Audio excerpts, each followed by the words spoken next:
Bien, merci de cette invitation, je le répète, hein, ce beau sujet, c'est vrai qu'on en parle rarement.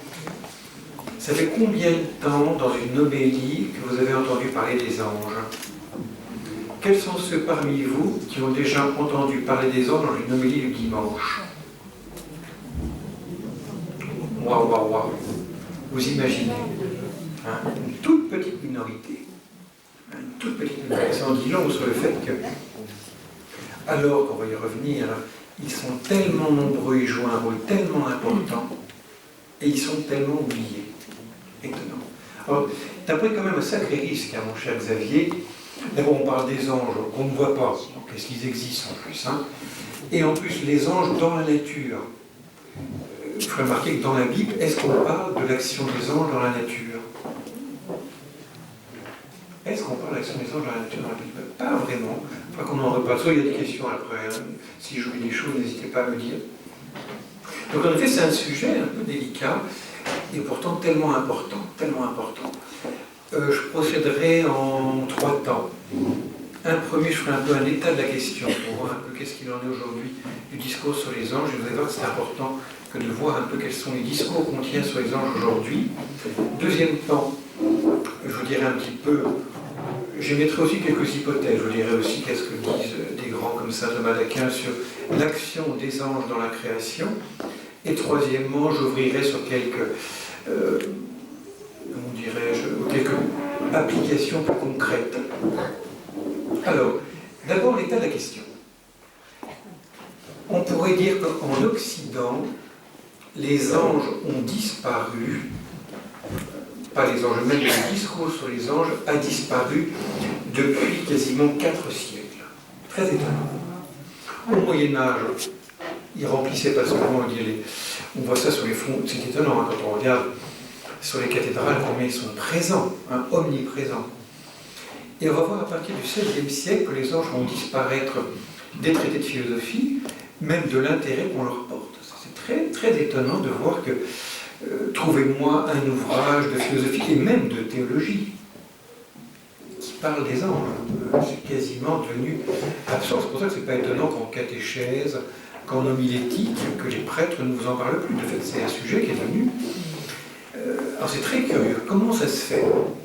Alors, il y a plusieurs hypothèses. Je pense notamment à 2 hypothèses. Une première qui est intéressante, dans les 2 sont intéressantes, qui consiste à dire, mais on voit à partir du XVIe siècle, même déjà le XIVe siècle, un progressif effacement des anges, et ce sont les saints qui remplacent les anges.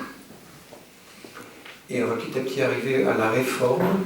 Au moment de la Réforme, on a un besoin de relation immédiate à Dieu, et on trouve que les anges, ça crée une espèce d'obstacle. Et donc, on va mettre les anges de côté pour favoriser le lien immédiat à Dieu. Et on va en même temps valoriser le culte des saints.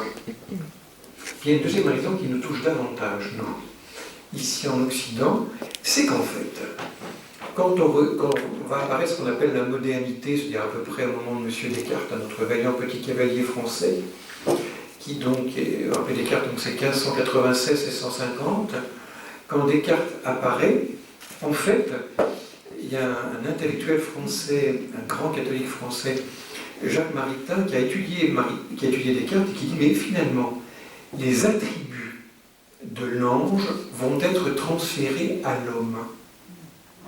C'est assez étonnant. Pour donner un exemple, il appelait ça un péché d'angélisme, hein, de l'homme. Il dit par exemple, René Descartes, notre grand philosophe français, va dire que l'homme est d'abord un être d'intuition. Or, l'intuition, c'est ce qui caractérise l'ange. Nous, on n'est pas des êtres d'intuition, on est des êtres, vous voyez, quand on veut trouver quelque chose, il faut faire des longs discours. Alors que l'ange, ça c'est quand même un avantage pour tous les enfants qui sont en classe. Un ange, vous lui donnez le concept de nombre, il déduit instantanément toute la mathématique. C'est assez commode, hein, quand même. Hein. Nous, en général, il faut quand même pas mal d'années pour arriver à un peu comprendre quelque chose et l'oublier aussitôt après. Récemment, j'ai fait une division, je ne suis même pas arrivé. C'est terrible parce que du coup, on est des machines. L'ange, il est intuitif. Or, Descartes nous dit que l'intuition, c'est ce qui caractérise l'homme. Et on pourrait le montrer de 1000 manières. Donc, petit à petit, on va voir apparaître, dans disparition de l'ange, mais comme la nature horreur du vide, les privilèges angéliques, c'est l'homme qui va s'les acquérir. notamment la domination sur la nature, etc. Et donc, l'homme moderne veut en effet monter, veut comme posséder ce qui n'est pas une propriété naturelle, qui est une propriété angélique. Et donc, c'est donc la raison pour laquelle, petit à petit, donc, ces anges vont disparaître de ces différents traités. Bon, on pourrait ajouter d'autres raisons. En tout cas, donc, pour montrer, donc, pas étonnant qu'aujourd'hui, on voit cet effacement. Mais, l'effacement est loin d'être total. En fait, c'est vrai que je pense que ces 10 dernières années, même si à titre de recrudescence, il a dû paraître quelque chose comme 5 livres sur les anges, pas beaucoup en fait. Il y a quelques années à Rome, il y a eu un colloque sur les anges, et on m'a demandé, je ne sais pas pour quelle raison, parce que je ne connais absolument pas, on m'a dit, mon père, ça serait bien que vous parliez des anges dans le Nouvel Âge. Vous voyez ce que c'est que le Nouvel Âge? Oui, une espèce de nébuleuse, comme disent les sociologues, qui aujourd'hui est très présente, une espèce d'influence de l'Orient en Occident. On estime que tout est un peu dans tout. Et donc, ça serait bien que vous parliez des anges. J'ignorais d'abord que le Nouvel Âge parlait des anges. Et qu'est-ce que j'ai fait? Je me rappelais qu'à Paris, il y a une librairie Giberjeune, ésotérisme. Alors, d'abord, j'ai mis mon col romain, voilà, je l'ai mis dans la poche revolver. C'est une poche revolver, n'est-ce pas? Et je suis rentré, donc ça se trouve le long de la Seine, et en disant, bon voilà, je rentre d'abord dans une boutique qui sent l'encens, c'est quasiment comme si je rentrais dans un temple. Est-ce que vous auriez un livre ou l'autre sur les anges? Moi, je m'attendais à ce qu'il me montre 2 ou 3 livres poussiéreux sur une étagère. Et aussitôt elle répond, elle tend la main, qu'est-ce que je vois? Je vois un pan entier, donc un mur entier d'ouvrages sur les anges. D'ailleurs, intéressant parce que j'ai la liste de tous les titres, je sais 4 heures dans la boutique. Pour prendre des notes, etc. Et il y avait 60 livres. Tous les livres étaient d'après l'an 2000. Donc imaginez, il est paru 10 fois plus de livres dans le Nouvel Âge sur les anges que dans l'Église catholique. Je me rappelle l'Église protestante. On va rentrer un peu en détail après. Et d'ailleurs, beaucoup, ça fait des éditions un peu ésotériques, pas mal au Canada, au Québec. Donc c'est pour dire que c'est intéressant pour nous les prêtres. Quand nous cessons de parler d'un sujet, les autres s'en emparent. Je pense encore à ce Rose-Croix. Rose-Croix, c'est un peu comme le franc-maçon, qui m'a dit « J'ai quitté l'Église catholique parce que j'ai jamais eu une homélie sur ce qu'on appelle les fins dernières, il y a le purgatoire, le paradis, l'enfer. Alors que là où je suis, on en parle tout le temps. Je répète, la nature, comme la grâce, n'aime pas le vide. Eh bien, quand nous faisons une espèce d'omerta sur tel ou tel sujet en homélie, eh bien, le New Age ou d'autres s'en emparent. Pour ça, merci encore, Xavier, d'oser parler de cela. Je disais toi-même que tu as du mal à trouver après qui parle des anges. Et je peux vous dire que les anges s'appationnent. Dans ce colloque où j'ai participé à Rome, il y avait même des personnes qui se disaient athées, qui sont venues, parce que quand on parle de Dieu, ça ne les intéresse pas, mais quand on parle des anges, ça les passionne. Et ça, peut-être en parler une autre année. Vous avez vu le nombre de films qui parlent des anges? Ça me semble dit long. Alors, qu'est-ce que, dans le Nouvel Âge, on dit des anges? Je ne vais pas rentrer dans tout le détail, mais simplement quelques petits points. Parce que ça me semble, en effet, d'ailleurs, un certain cardinal Ratzinger, je ne sais pas si vous connaissez, disait en effet, aujourd'hui, il appelait ça une vogue, une vogue des anges. Alors, d'abord, quand on parle des anges dans le Nouvel Âge, c'est vrai que souvent, là c'est tout à fait intéressant, les personnes qui vous en parlent ont fait une expérience. Un moment dans leur vie, ils ont comme rencontré quelqu'un qui nomme être l'ange gardien. Je ne serais pas étonné que parmi vous, je ne pense pas dire que vous faites partie du Nouvel Âge, mais un certain nombre d'entre vous aient telle ou telle anecdote à raconter sur leur ange gardien. Il n'est pas rare.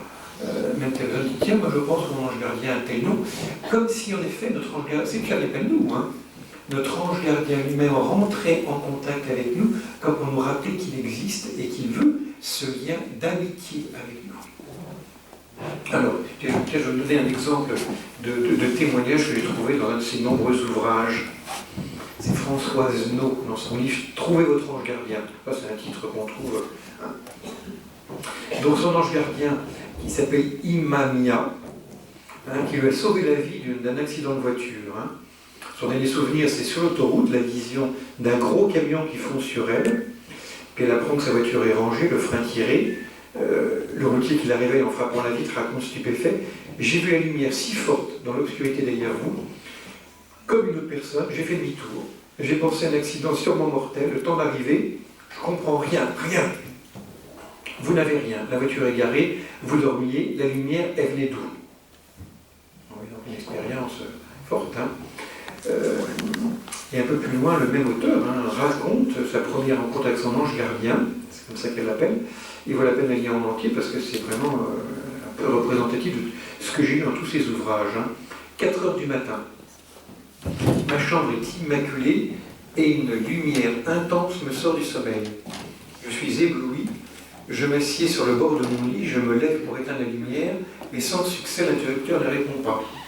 Alors je force sur ma vue durant 5 minutes avant de m'adapter à la lumière, puis une forme se dessine dans l'angle, elle fait des filaments lumineux. Un ange gardien se tient debout devant moi, il me semble immense, son regard me fixe avec force tout le temps que je ressens sa bienveillance se poser sur moi. Sur le mur blanc au fond de ma chambre, un écran se dessine sur lequel des images défilent comme pour me rassurer. Il projette des scènes de mon enfance tout d'abord, les moments les plus importants de ma vie jusqu'à aujourd'hui sont là sous mes yeux, je vois défiler mon avenir. Depuis, tout ce que j'ai pu voir cette nuit-là est arrivé. Mieux encore, il m'a montré comment je finirais ma vie. Après avoir eu une vision claire des principaux événements sur la planète, j'ai pu voir une grosse bâtisse à l'intérieur de laquelle j'évoluais, le visage buriné avec une robe de bure, et j'étais complètement radieuse. Dans sa main, lui, il y avait un livre, celui que j'ai écrit. Il avait un regard intense, il a disparu, et j'ai passé un grand moment à flotter radieuse. Je voulais savoir pourquoi moi. La réponse m'est venue quand j'ai écrit cet ouvrage. Sa main m'a guidé et j'ai été soutenu par une force miraculeuse. Bien sûr que ça vous gratte, ça vous dérange, j'entends bien. Mais vous n'imaginez pas, quand on fréquente un peu ces milieux, combien de personnes vous racontent des histoires qui sont semblables à celle-là. Alors, si je fais une espèce de typologie de ce qu'on peut rencontrer dans ces ouvrages, ce qu'on rencontre donc souvent, c'est d'abord une apparition gratuite, une personne qui est sauvée. Deuxièmement, avec une expérience de l'attention de quelqu'un qui vous garde et qui vous aime. Souvent, l'ange apparaît comme sensible, lumineux. Troisième caractéristique, aussitôt la personne l'attribue à l'ange gardien. L'être, s'il y en a un, ne s'est pas présenté, mais aussitôt on dit c'est un ange gardien. Ça ressemble bien sûr aux fameuses expériences de mort imminente que vous connaissez, dont on parle tellement, avec l'expérience de la lumière, le défilement rapide de sa vie. Le fait que toute sa vie, donc une espèce de fatalité déterministe, elle voit toute sa vie, y compris le futur, pas seulement passé, fixé. Ça commence à gratter beaucoup, là. Il n'y a pas tort, avec une espèce de don pour voir l'avenir, une espèce de don de prédiction. Et puis là, en l'occurrence, reconnaissance d'une espèce de mission. Et enfin, signe intérieur à titre de paix et de rassurement. Donc, tout ça caractérise et sont assez typiques en même temps de l'ambiance un peu de nouvel âge. Donc, qu'est-ce qu'on peut dire un petit peu de... on peut en reparler après, mais qu'est-ce qu'on peut dire en quelques mots de l'ange tel qu'il nous est montré à travers ces différents ouvrages? Premièrement, l'ange est toujours finalement finalisé par l'homme. Je veux dire par là, le rapport entre l'homme et l'ange, c'est que l'homme utilise l'ange pour lui. Donc il n'y a pas de relation gratuite, pas de relation d'amitié. À la limite, l'ange, une espèce de petit animal qui est là pour nous sauvegarder, il y a comme un chien d'aveugle qui serait là pour nous protéger. Et donc, très typique d'aujourd'hui, donc un rapport utilitaire à l'ange. Deuxième caractéristique, l'ange, dans l'ambiance nouvel âge, apparaît comme une espèce de radiation. C'est que dans le monde du West, c'est un monde de vibration et d'énergie. Et chaque être a sa vibration. Et certains même estiment qu'en nous regardant, il peut trouver le même type de radiation. Monsieur, vous avez une radiation qui est plutôt rouge. Hein, quand vous êtes en colère, c'est plutôt bleu. Hein, comme ça. Et puis par contre, ça peut devenir un petit peu en résonance avec quelqu'un. Ou un peu, hein. Donc, et en effet, on estime que chacun a une radiation. Puis, ultimement, Dieu aurait la radiation suprême. Et donc, chacun rentre en résonance avec l'autre. Ou au contraire, il peut y avoir une disharmonie avec l'autre. Donc, une conception à la fois matérielle, énergétique, et les anges font donc partie de ce monde un peu énergétique qui nous caractérise. Hein. Donc, les rapports utilitaires, je peux même préciser, dans le rapport utilitaire, les anges sont utilisés pour plein de raisons, par exemple pour la guérison, il n'y a que beaucoup, hein.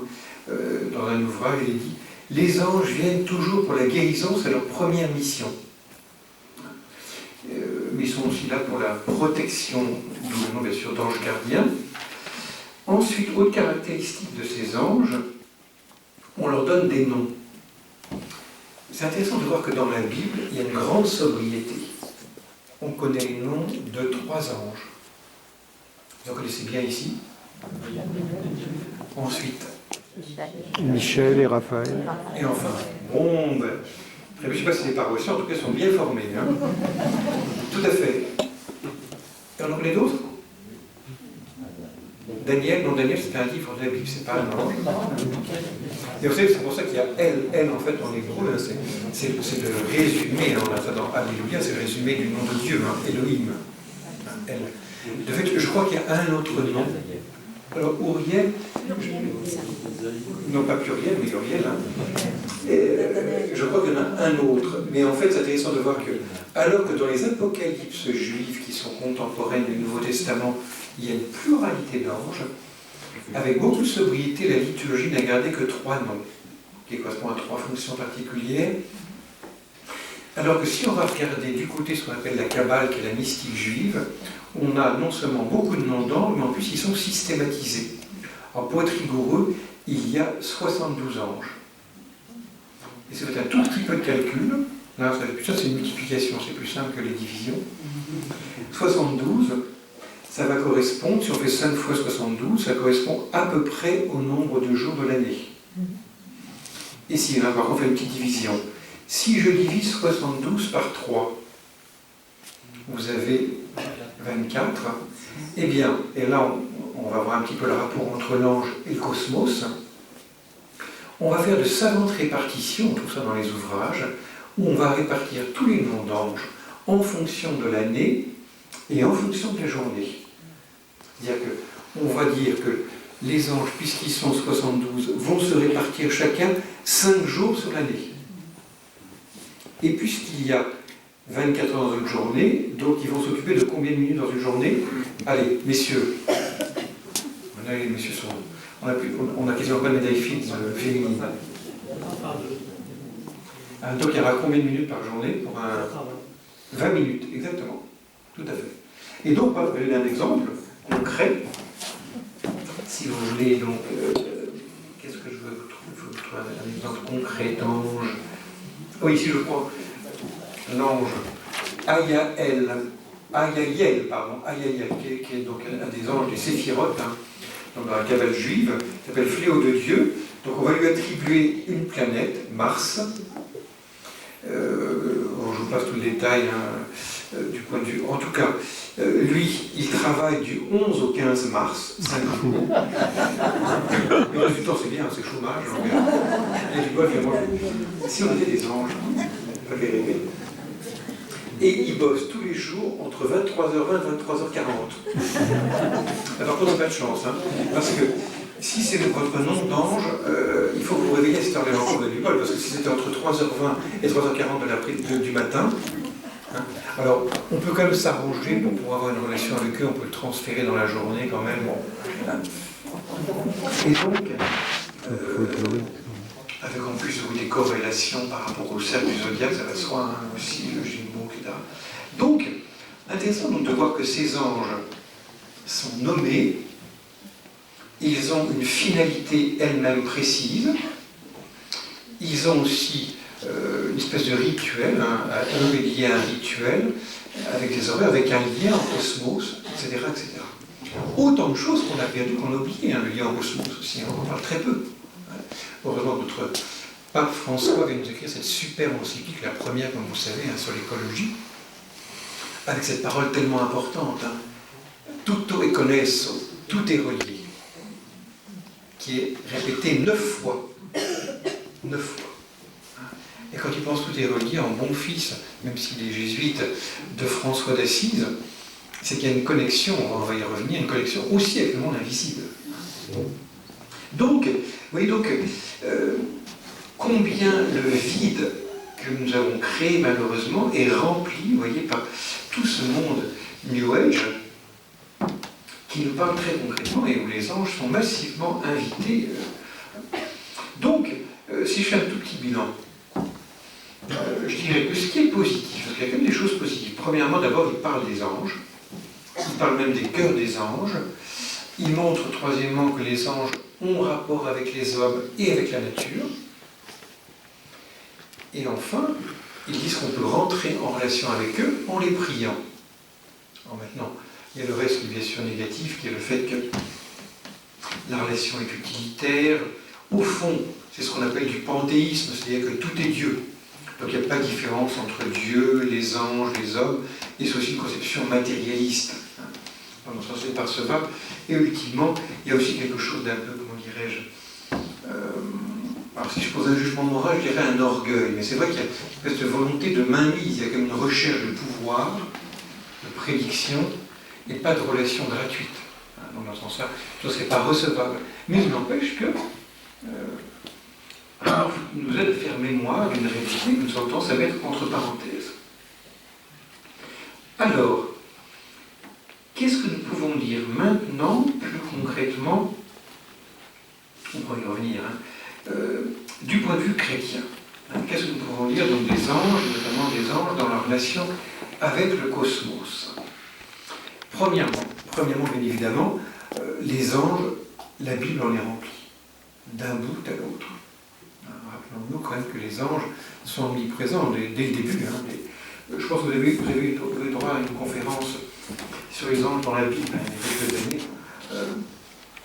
Mais je vous rappelle simplement, donc vous avez aussi bien, je ne sais pas, par exemple, le Saint Paul.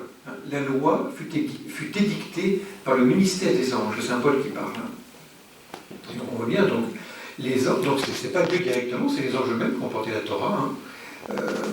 Dans le Nouveau Testament, est-ce que vous vous rappelez, mis à part bien sûr l'Annonciation, est-ce que vous vous rappelez quand est-ce qu'un ange intervient dans le Nouveau Testament? Alors, à la résurrection, tout à fait, très bien. Un autre endroit. À l'agonie. À l'agonie, complètement. Oui. Oui, tout à fait. Jésus tenté au désert, c'est bien, absolument. Qu'est-ce qu'il y a d'autre? À la nativité des bergers, absolument. Alors, Jésus lui-même en parle. Gardez-vous bien de comment utiliser ces petits, parce qu'il voit la face de leur ange voit la face de Dieu, complètement. Un ange, oui, c'est Joseph. Oui, complètement. Il y a aussi un ange qui est avant Joseph, absolument. À l'Annonciation. Zacharie, exactement. Et c'est le même ange que c'est la deuxième apparition de Gabriel. Oui. Il y en a encore d'autres. Pierre et Jean sont libérés des démons.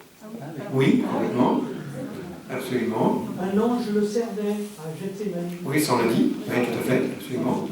Oui, un autre par exemple. L'ange qui descend dans la piscine de Bethséda.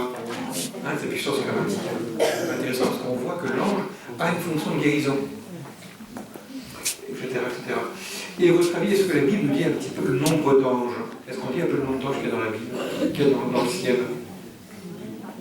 Rappelez-moi le passage de Daniel 7. Des myriades de myriades.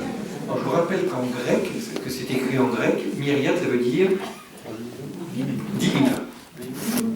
Donc ça veut dire qu'il y a des centaines de millions.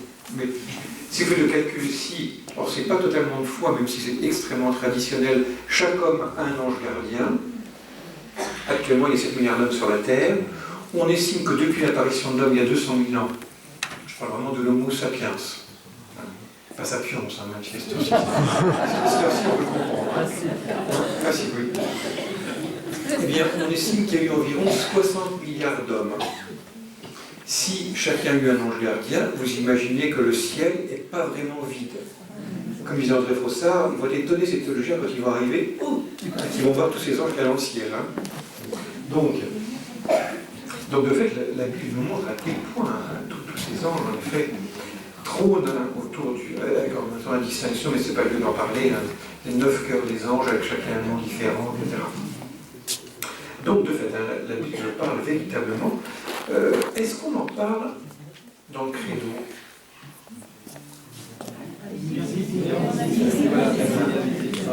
Tout à l'heure, hein.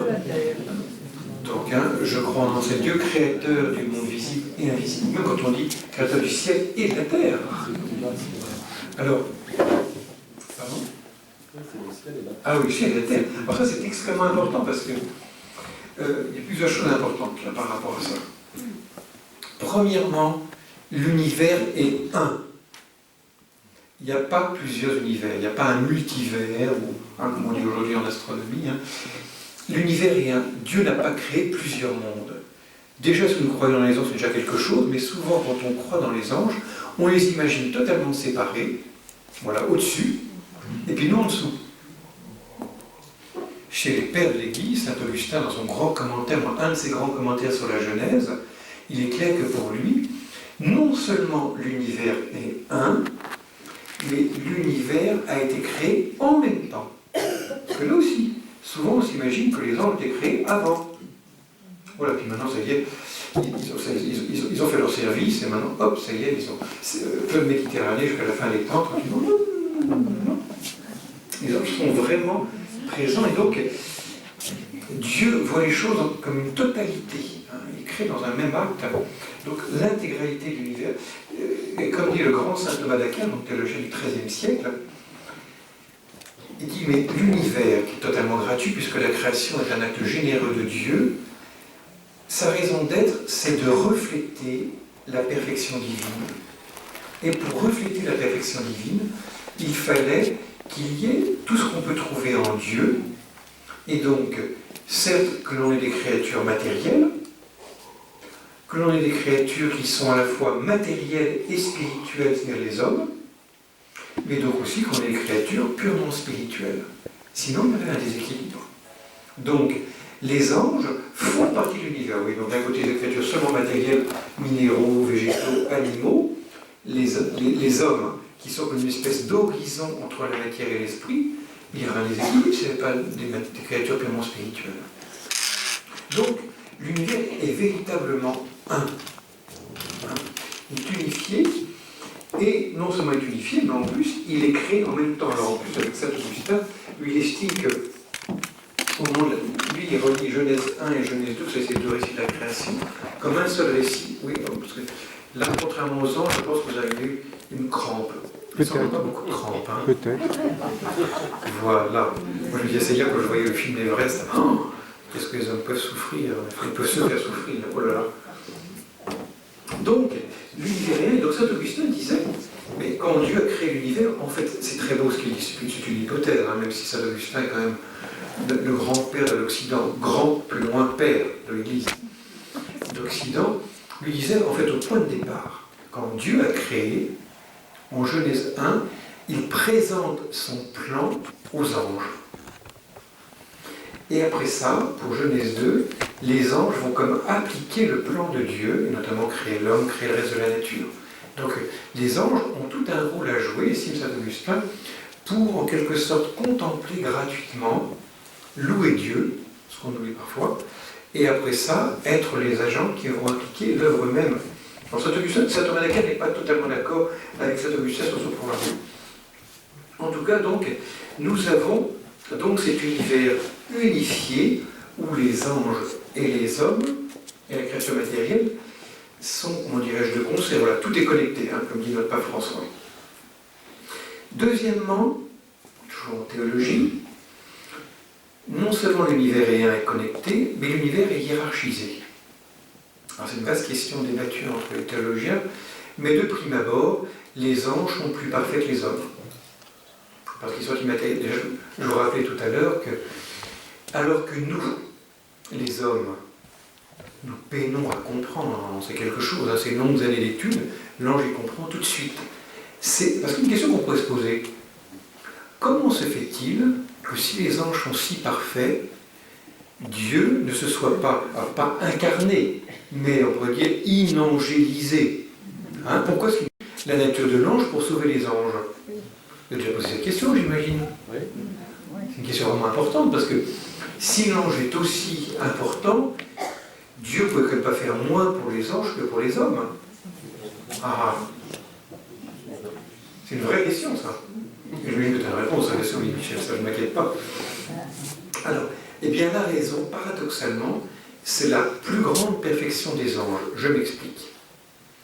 Quand je prends une décision, je ne peux pas l'imaginer, moi, les parents qui sont là, l'année prochaine, notre enfant va rentrer au lycée, où est-ce que je peux faire rentrer? Alors, on va réfléchir, on dit, tiens, il peut aller dans telle école, là c'est bien parce qu'elle est prête, là c'est mieux parce qu'en effet, le professeur, ça me plaît davantage, il aura des bons camarades, tout ça, vous réfléchissez entre vous, ça prend du temps, hop, ça y est, vous prenez votre décision, c'est bon, maintenant vous avez tout pesé pour et contre, au dernier moment, il a dit, mais tu sais, cette école que tu as choisie, là, que vous avez choisie en famille, j'ai entendu parler que c'est un professeur, je ne le dis pas, mais nullissime. Qu'est-ce que vous faites? Vous remettez totalement en question votre décision. Ce qui montre donc bien que nous, les hommes, quand nous prenons une décision, on essaie de prendre la meilleure décision, on n'a jamais tous les éléments. Et donc, quand je reviens sur ma décision, ce n'est pas le signe que je suis libre, c'est au contraire, c'est le signe que je suis imparfait et que je n'avais pas tous les éléments. Vous me suivez? Donc, le fait que je me reprenne, c'est le signe de mon imperfection.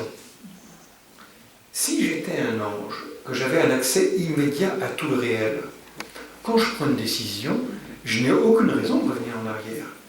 Donc ma décision est irréversible. L'ange étant parfait, dès qu'il a été... Alors, l'ange est créé en état de grâce, pas en état de gloire. Donc il a encore à choisir pour recevoir de Dieu l'accomplissement total qu'est la gloire.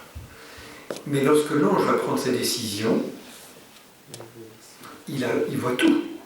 Et quand il voit tout, il n'y a aucune raison pour qu'il reprenne sa décision. Il se dit, mais non, je n'ai pas vu ça, je me suis trompé. C'est la raison pour laquelle, malheureusement, et je pense que c'est une des plus grandes souffrances du cœur du bon Dieu, quand les anges se sont perdus, ils ne pouvaient rien faire pour eux. Rien faire pour eux. Vous me suivez? Donc voilà, vous voyez donc, il y a une hiérarchie entre les êtres, et donc les anges sont de fait plus parfaits, mais malheureusement, de ce fait-là, non sauvables. Donc, deuxièmement, donc, hiérarchie dans l'univers. Alors, qu'est-ce que nous pouvons dire? Tu m'arrêtes par rapport au temps, tu regardes là parce que je suis parfois bavard. Alors, un petit mot, oui, maintenant sur l'action physique des anges. Donc, alors, c'est donc la question pour laquelle on est fait, les anges et le cosmos. C'est un sujet un peu étonnant parce que quand il faut regarder dans la Bible, de fait, l'action des anges, c'est sur les hommes. Quand les anges interviennent, vous vous rappelez Tobie, c'est pour garder les hommes. Ou bien, ça peut être le guérir, le garder, ça peut être d'annoncer un message. Donc, dans la Bible, les anges agissent directement sur les hommes. Mais si vous remontez quelques petits siècles avant, quand vous regardez les philosophes grecs, Platon, Aristote, eux, Platon et Aristote parlent des anges. Alors, eux ne parlent pas des anges parce que c'est un mot qui est biblique. Ils utilisent un autre mot qui est substance séparée. Ça veut dire quoi? Substance veut dire un être qui existe, séparé parce que c'est séparé de la matière. Mais très clairement, c'est un tout petit peu technique. Quand vous lisez la métaphysique d'Aristote, c'est le livre 12, chapitre 7 pour être rigoureux, et là vous avez toute une déduction du nombre d'anges qui existent dans la nature. Et Aristote, qui contemplait la nature, contemplait les astres, a fait le calcul en disant il y a tel astre, l'astre ne peut pas se mouvoir lui-même, et donc fait toute une déduction pour expliquer dans le chapitre 9 qu'il doit y avoir, je ne sais plus, je crois c'est 56. Donc il parle très précisément, premièrement, des substances séparées, qui ne sont pas Dieu, et deuxièmement, il montre l'action des anges sur la matière. Donc, les anges, certes, s'occupent des hommes, mais les anges aussi s'occupent de la matière et du cosmos. Alors, est-ce qu'on peut rentrer dans un peu plus de détails? Oui. Alors pour ça, je vais m'aider du grand docteur qui a travaillé ces questions-là, qui justement s'appelle docteur Angélique, saint Thomas d'Aquin. Saint Thomas d'Aquin, et de fait c'est son surnom, docteur Angélique, a toute une théorie sur les anges. Passionnante, une théorie au sens théologique, c'est pas seulement des pures hypothèses, c'est vraiment une réflexion de fond qui emprunte notamment un certain pseudo-Denis qui a vécu au VIe siècle, peu importe le détail. L'idée de Thomas, il ferait presque t'as pas un tableau? Ah, parce que du visuel c'est pas mal, parce que j'ai conscience que là, l'auditi ça endort. Hein. Oh, on aurait un tableau, ce serait génial ça. Super, parce qu'avec un tableau on va comprendre mieux. J'en peux parce qu'il fait chaud. Après, hein. Après ça, je vous lirai un petit passage d'un des auteurs que les jeunes et les moins jeunes aiment, Tolkien. Ah oui? Oui, oui, pour vous faire comprendre. Et même, je vous lirai un petit passage des Chroniques de Narnia de Lewis.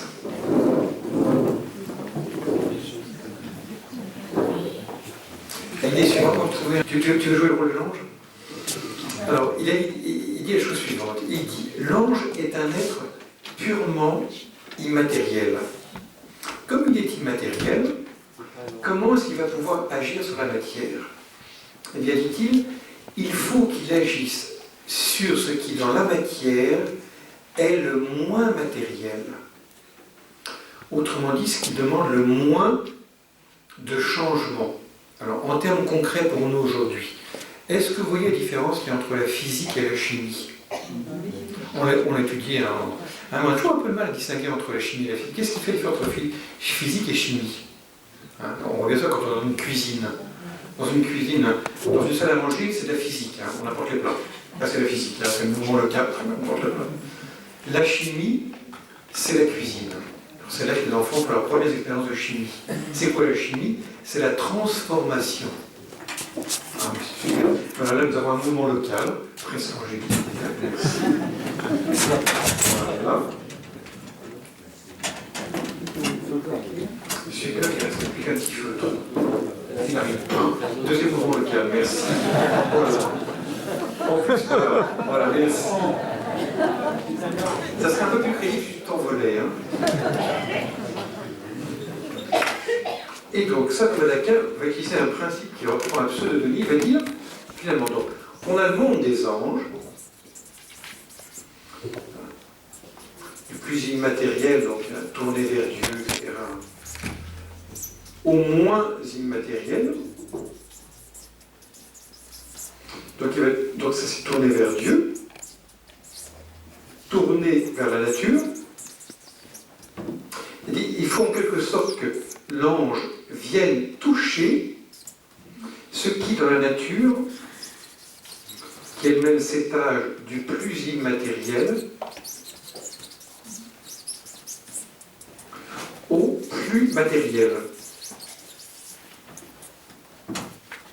Et en effet, ce mouvement, qu'est-ce qui est le plus immatériel dans la nature? C'est ce qui demande le moins d'énergie, le moins de changement en profondeur.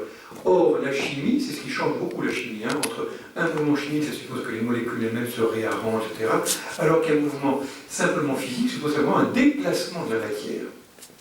Et bien, saint Thomas d'Aquin va nous dire, et c'était repris traditionnellement, on va nous dire que l'ange, s'il agit sur la matière, agit sur le mouvement local.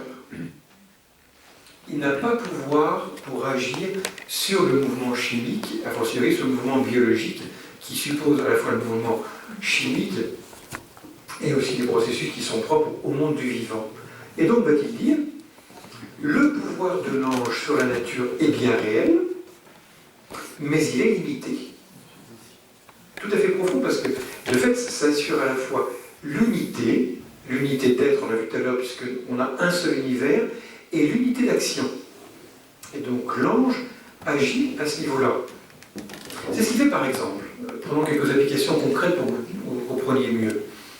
Saint Thomas d'Aquin va dire par exemple que l'ange, alors c'est la biologie de son époque, dit l'ange par exemple, va pouvoir agir au niveau du cerveau. Alors lui, à l'époque, il s'imaginait que c'était des humeurs, hein, c'est la théorie des humeurs d'Hippocrate, et va pouvoir déplacer les humeurs dans le cerveau et lui permettre de voir telle ou telle chose. Et par exemple, à l'époque, on disait, et c'est toujours vrai théologiquement, il peut y avoir une apparition réelle, pour le cas de l'ange Gabriel avec la Vierge Marie, comme c'est la plus noble des apparitions, là c'est véritablement, l'ange a pu prendre des petites parties, des particules de matière, et les rassembler localement pour constituer une figure humaine. Donc il a le pouvoir de faire ça. Oui, mais ce n'est pas un changement substantiel comme s'il pouvait agir à l'intérieur même d'une substance vivante, mais il peut fabriquer de l'extérieur, comme ferait un architecte, hein, comme ferait un sculpteur. Hein, il assemble et il fabrique une réalité. Donc l'ange peut agir à l'extérieur, peut agir au niveau du cerveau, en faisant en sorte que tel ou tel mouvement fasse que, aujourd'hui on parlerait de, ça correspondrait à des mouvements axonaux, vous voyez, où il pourrait agir sur les particules électriques et faire qu'on puisse voir ou ne pas voir. Donc l'ange, le bon ange comme le mauvais ange, peuvent agir matériellement à l'intérieur du cerveau ou à l'extérieur. Donc, à la fois il y a un vrai pouvoir, et aussi une limite, parce qu'il n'a pas le pouvoir de carrément agir sur les processus les plus matériels, puisqu'il est trop éloigné de ce qui est trop matériel. Donc théorie tout à fait passionnante, et très concrète, parce que ça montre bien à quel point il y a une unité d'être et une unité d'action. Les anges ont un rôle dans le cosmos. Et c'est pour ça, par exemple, que si je remonte quelques siècles avant saint Thomas, chez les pères de l'Église, notamment un très grand père qui s'appelle Origène, qui vivait à Alexandrie, pas saint Origène, qu'on sait, mais il est cité plusieurs fois par le Concile Vatican II. Origène, qui est très attentif à la question des anges, estime qu'il y a des anges partout dans la nature. Il parle même, tu n'as pas été de l'ange gardien du Portugal, mais pour lui, il y a des anges gardiens pour cette montagne, pour cette vallée. J'imagine qu'un ange gardien pour la vallée de la Vienne, c'est tellement beau, hein. Je ne serais pas étonné. Hein, donc, qui ont un rôle particulier, hein, et qui jouent un rôle particulier. Alors, je vais même me permettre d'émettre une hypothèse, que certains d'entre vous allez pouvoir comprendre tout de suite, n'a pas pu émettre. Vous savez que, donc il y a, bon, vous ne savez peut-être pas, mais il y a régulièrement des météores qui s'écrasent sur la Terre, et on a connu 5 grandes extinctions massives d'espèces. Et la toute dernière, c'était il y a 65 millions d'années, à la frontière entre le Crétacé et le Tertiaire. Et alors, l'hypothèse la plus probable, c'est qu'en effet, il y ait une grosse météore de 10 km de diamètre, donc 10 milliards de tonnes, qui se serait écrasée au sud le golfe du Mexique. C'est une hypothèse en concurrence avec des possibles éruptions volcaniques catastrophiques, mais quand on voit le taux d'iridium qu'il y a à la saison 65 millions d'années, c'est plus probablement en effet une grosse météore. Hein. On a fait des films Deep Impact qui ont montré ce type de scénario, un scénario catastrophique où arrive la planète, où arrive ce gros astéroïde qui va faire qu'un nuage va couvrir la Terre, une espèce d'hiver nucléaire, immédiatement la température chute de 10 degrés, vous avez disparition de tous les animaux supérieurs à 20 kg, disparition bien évidemment de toutes les plantes qui ont besoin de la lumière du soleil pour l'activité photosynthétique, etc., etc. Donc il va durer 6 mois, avec menace qu'il y ait disparition de quasiment toutes les espèces. Heureusement, ça ne durer que 6 mois. Mais cette catastrophe qui paraît tellement dramatique a une finalité très positive. Parce que s'il n'y avait pas eu cette météore, à l'époque, les fameux dinosaures occupaient quasiment l'intégralité du monde vivant de grande taille. Ils ont tous disparu, laissant vacante la niche écologique des prosimiens. Autrement dit, des ancêtres des petits singes qui vont devenir les grands singes, qui eux-mêmes vont laisser petit à petit apparaître ce qui, non sans intervention divine, va devenir un jour un homme. Donc, ces catastrophes permettent de libérer la niche écologique qui permet l'apparition de l'homme. C'est pas ça que je voulais dire, même si c'est en soi déjà passionnant, qu'il y ait une finalité dans le processus naturel. Mais la question c'est, d'où vient-elle? Si vous regardez la surface de la Lune, et qu'avec beaucoup de patience, vous comptez le nombre d'impacts, vous devez en avoir quelque chose comme 384 000. Sur la Terre, je crois qu'il y en a 600 ou 1000, en plus avec le renouvellement permanent permis par la technique des plaques, il y en a beaucoup moins. On ne va pas dans tous les détails. En tout cas, ce qui est très frappant, c'est de voir combien la Terre est protégée.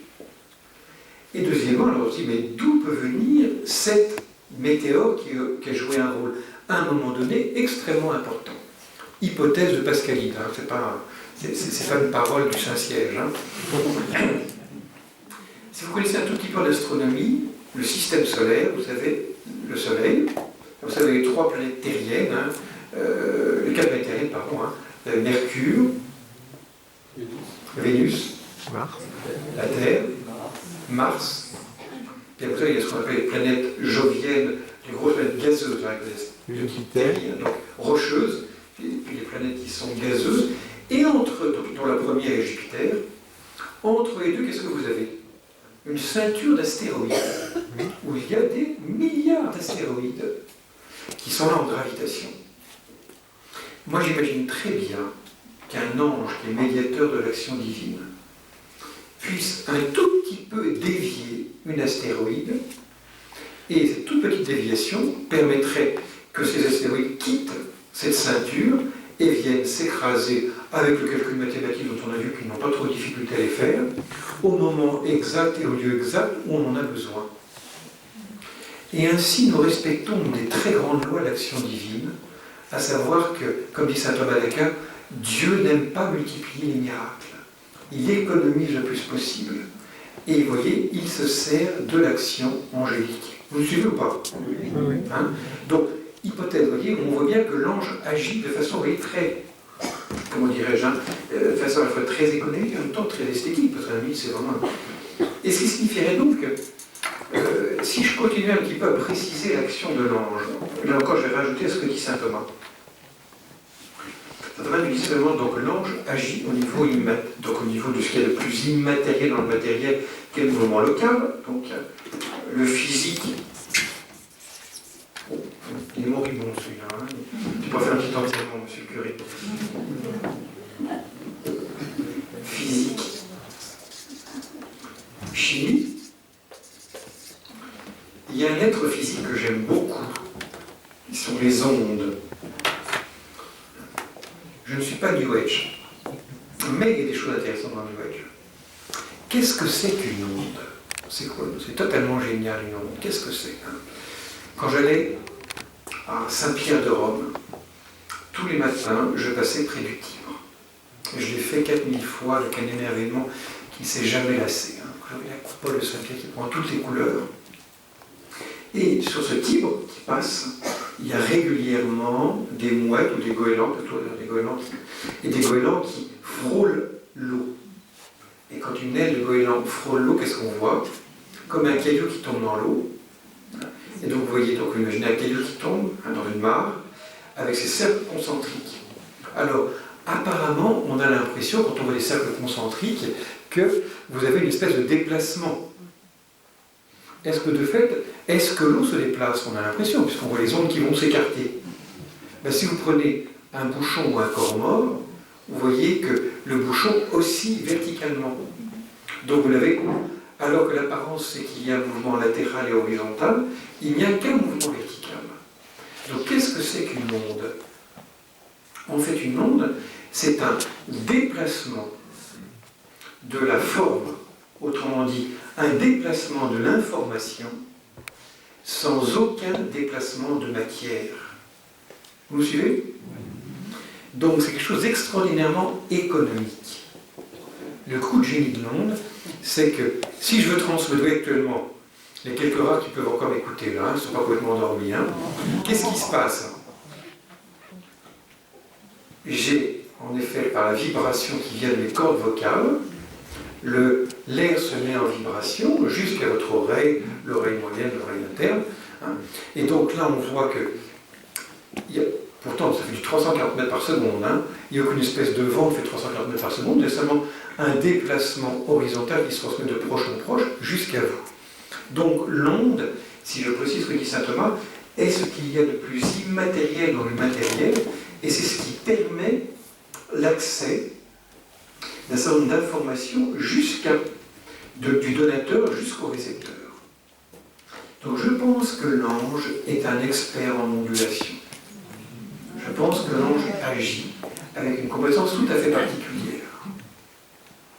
Et si je fais un petit saut, vous avez remarqué quels sont les arts pratiqués par les anges au ciel? Alors, le frangélico. Est-ce qu'il y a des sculpteurs? Est-ce qu'il y a des architectes? Est-ce qu'il y a des peintres? C'est les anges musiciens. Est-ce par hasard? De fait, la musique est ce qu'il permet de transmettre par des ondes, en plus de transmettre de la beauté. Alors, le premier que je vous citerai, d'abord Tolkien. Tolkien, c'est le grand auteur, c'est un des Anneaux. Et le grand Tolkien, qui est un catholique, c'est un grand catholique, sa mère s'est convertie au catholicisme, il la messe tous les jours, il lisait son chapelet, etc. C'est un grand auteur catholique. C'est ce qui gratte beaucoup aujourd'hui. On a fait un gros dictionnaire Tolkien au PUF, là. Tout le problème, c'est comment contourner le catholicisme de Tolkien, qui est un génie indéniable. Je suis désolé, un jour je posais la question à Tolkien, mais est-ce que ce que vous avez écrit dans le Seigneur des Anneaux, est-ce que c'est catholique? Et Tolkien a cette réponse admirable, il dit, mais est-ce qu'on me pose la question de savoir si ce que j'ai écrit est britannique? Il est évident que c'est britannique, c'est forcément le catholicisme, ça fait partie de ma vie. Donc c'est évident que c'est rempli. Or, John Ronald Reuel Tolkien a écrit une très belle mythologie, le Silmarillion, dont je vous lis le début. Si ça vous rappelle quelque chose. Il y eut, alors vous savez, Tolkien est un génie qui a inventé 6 langues. Avant d'inventer Seigneur des Anneaux, il a inventé 6 langues, qui parlait d'ailleurs, avec ses amis. Et qu'il écrivait aussi. Donc c'est d'abord un génie des mots. C'est un linguiste, il était à Oxford comme moi, je ne sais plus. Il y eut Eru, le premier, qu'en Arda on appelle Ilúvatar. Il créa d'abord les Ainur, les bénis, qu'il engendra de sa pensée. Et ceux-là furent avec lui avant que nulle chose ne fût créée. Et il leur parla, leur proposa des thèmes musicaux, ils chantèrent devant lui et il en fut heureux. Un long temps s'écoula où ils chantèrent chacun seul, ou à quelques-uns pendant que les autres écoutaient, car chacun ne comprenait que cette part de l'esprit d'Ilúvatar d'où lui-même était issu. Et le sentiment de leur ressemblance mit longtemps à venir. Pourtant, une meilleure compréhension leur vint à mesure qu'ils écoutaient, et il les fit croître en accord et en harmonie. Et Ilúvatar leur parla, de ce thème que j'ai proclamé devant vous, je souhaite maintenant que tous ensemble, harmonieusement, nous fassions une grande musique. Admirable, Bien évidemment, il est imprégné par la Genèse, mais il la relie. Qu'est-ce que c'est que les Ainur, les bénis? Ce sont les anges. Ça fait partie de son univers. Et vous voyez donc l'équivalent de Dieu, Eru, Ilúvatar, crée, et il va créer le monde matériel en chantant. Quelle trouvaille! Extraordinaire harmonie. Et donc, le monde, vous voyez, donc c'est vraiment l'action des anges qui agit pour lui, vous voyez, à partir de ce qu'il y a de plus immatériel, à savoir la musique. Et donc, ce chant des anges va, en résonnant, créer la matière. Vous avez la même intuition, j'ai vu ça hier, chez un des grands théologiens français, Louis Bouillet, dans son livre sur le cosmos. Il dit, en fait, c'est une trouvaille qu'on a chez son auteur anglais. Petite remarque pour la suite, parce que ça permet d'ouvrir sur une autre donnée intéressante. Donc, Ilúvatar restait à écouter le chant des anges, mais à mesure que le thème progressait, il vint au cœur de Melkor. Melkor, c'est l'ange le plus puissant et le plus intelligent, d'y mêler des thèmes venus de ses propres pensées et qui ne s'accordaient plus au thème d'Ilúvatar. De cette manière, il cherchait à augmenter la puissance et la gloire de sa propre partie. Melkor était le plus doué des Ainur, en savoir comme en puissance, et il partageait les talents de tous les autres. Souvent seul, il s'était aventuré dans les espaces du vide pour chercher la flamme éternelle, car il avait en lui un furieux désir d'amener à l'être des œuvres de sa propre volonté. Extraordinaire comme trouvaille aussi, voyez, pour expliquer la faute de celui qui pour nous est Lucifer, il le voit comme une disharmonie. Il préfère son propre thème. Oh, il est doué. Maintenant, je vais lire un petit passage du grand ami Tolkien, qui formaient et se réunissaient régulièrement à Oxford, hein, c'est les Inklings. C'est le premier tome des Chroniques de Narnia. Il n'est pas encore passé en film. Et c'est dans le chapitre 8, chapitre 9. On va voir donc les héros qui vont arriver. Attends que je vous retrouve ça. Je rappelle quelque chose. Narnia. Il y a déjà 3 films qui sont sortis. Les Chroniques de Narnia. Tout à fait intéressant de voir là aussi. Qu'est-ce qu'on va voir? Que je vous retrouve. Ça fait une petite pause. Hein. Donc, ils arrivent dans un endroit qui est complètement vide. Les héros arrivent dans un endroit qui est vide. Et d'un coup, ils entendent une voix. C'est au-delà de toute comparaison possible le son le plus pur qu'ils aient jamais entendu. Une telle beauté qui était à peine supportable. Puis, 2 phénomènes extraordinaires survinrent alors. Le premier fut le concert d'un nombre infini de voix qui s'éleva pour rejoindre la première. C'est un ensemble de voix beaucoup plus hautes, stridentes, argentées, qui pourtant formait un chœur harmonieux. Le second phénomène fut l'illumination subite des ténèbres par une pléiade d'étoiles. Non pas des étoiles nées une par une, comme lors d'une douce soirée d'été, mais en un éclair, alors que tout n'était qu'obscurité, l'apparition d'une myriade de points lumineux, étoiles isolées, constellations, planètes, tous beaucoup plus brillants et plus grands que dans notre monde. Et après ça, au fur et à mesure, ça va continuer, on va voir apparaître la terre, puis apparaître le végétal, puis les animaux, et tout à coup, ils vont voir apparaître celui qui chante. Et qui est-ce? Ceux qui connaissent Narnia. Oui? Comment il s'appelle? Le lion. Vous connaissez? Aslan. C'est Aslan qui crée le monde. Cette superbe trouvaille de Lewis. Franchement, regardez-vous le premier Chronique de Narnia, c'est une figure admirable, Aslan, hein, qui est vraiment la figure du Christ.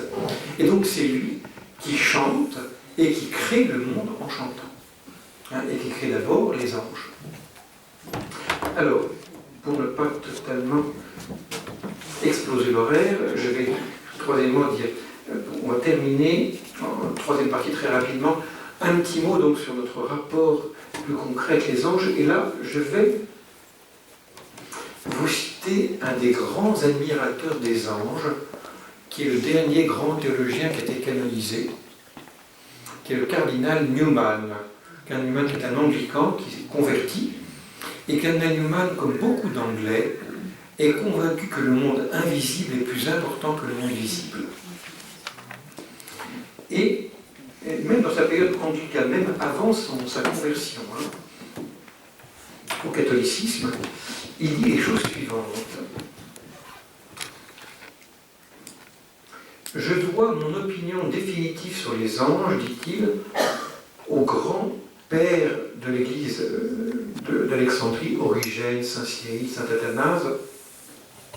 Je les regardais non seulement comme les ministres employés par le Créateur dans les dispensations faites aux Juifs, aux chrétiens, comme on lit dans l'Écriture, mais en allant plus avant, comme les agents de l'économie du monde visible, ainsi que l'Écriture l'implique aussi. Écoutez, je les considérais, dit Newman, le bienheureux Newman, comme étant les causes réelles du mouvement, de la lumière, de la vie, et des principes élémentaires de l'univers physique qui offrent à nos sens leur combinaison et nous suggèrent alors la notion de cause et d'effet et ce qu'on appelle les lois de la nature. Et il renvoie à un autre texte qu'il a écrit 33 ans plus tard, dont je vous lis un passage. Il dit la chose suivante. Chaque souffle d'air, chaque rayon de lumière et de chaleur, toutes les beautés de la nature sont pour ainsi dire les parures des vêtements des anges, l'ondulation des robes de ceux dont la face contemple l'Éternel. Supposons que le chercheur en sciences, dit-il, en examinant une fleur, une plante, un caillou ou un rayon de lumière qu'il considère comme très inférieur à lui dans l'échelle de l'existence, s'aperçoive soudain qu'il est en présence d'un être très puissant, caché sous les choses visibles qu'il examine, et qui, tout en dissimulant sa main savante, leur donne leur beauté, leur grâce et leur perfection, car il est l'instrument de Dieu à cet effet. Ou mieux encore, s'il découvrait que les objets qu'il analyse si habilement sont la robe et les parures de cet être. Et il finit en disant, nous pouvons dire dans la reconnaissance et l'humilité de nos cœurs, comme les trois enfants de la fournaise, ô vous tous, ouvrage du Seigneur, bénissez le Seigneur, louez-le et glorifiez-le à jamais. Quoi les noms de ces deux hommes? Je te donne une référence. Il y a un petit livre qui est paru dans la collection Trifolium. C'est 2 sermons qu'il a fait, c'est dans le deuxième et le 4e livre des sermons paroissiaux à l'IOCF. C'est 2 sermons entiers sur les anges, passionnants. Et donc, vous voyez, après tout ce qu'on a dit, comment est-ce que Newman voit les choses? Il dit finalement, avec notre regard, nous voyons les choses matérielles. Mais ce qu'on ne voit pas, c'est que derrière chaque chose matérielle, les anges agissent. Donc, si, après tout ce que je pu vous dire, on voyait davantage non seulement l'unité du monde matériel et immatériel, mais la présence des anges parmi nous. Et leur action, alors mystérieusement, par les médiations ondulatoires, etc., mais les anges sont là, assurent la médiation et jouent un rôle permanent, même s'il est très mystérieux. Qu'est-ce qui serait souhaitable que les théologiens et les chercheurs, en physique ou en chimie, puissent travailler, non pas bien sûr pour éliminer les causes physiques, mais pour savoir que derrière le tissu serré des réalités visibles, il y a encore plus profond une espèce de tissu conjonctif spirituel qui est là et qui permet aux réalités visibles de pouvoir avoir leur efficacité. Chacune ayant ses règles propres, bien évidemment. Donc, quand on parle des anges dans la nature, vous voyez, nous sommes invités à une espèce de conversion du regard. Et davantage, nous voyez, à ouvrir nos yeux à la lumière de l'invisible.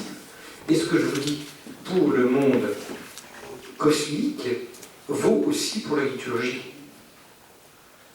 Il y a une espèce de présence permanente des anges. Vous savez que le pape Jean-Paul II aurait rêvé qu'il y ait de créer une fête de l'ange. Je ne sais pas si vous êtes au courant de ça. C'est dans le 1er avril 1991. Il dit qu'il y avait une belle tradition dans son pays, la seconde journée de l'octave de Pâques, autrement dit le lundi de Pâques, qui s'appelle le jour de la fête de l'ange. J'ai l'impression qu'il va y avoir une coutume qui va se créer à l'île Bouchard. Pour lui, ça représenter une profonde signification.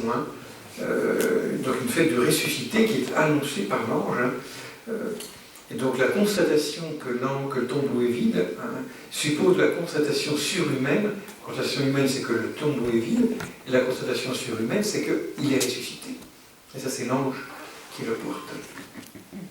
Voilà, mes amis. Donc, tout ce que je voulais vous faire un petit peu sentir, c'est à quel point non seulement les anges existent, mais les anges sont présents, les anges agissent.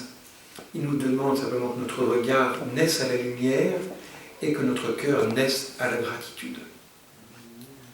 Merci de votre attention.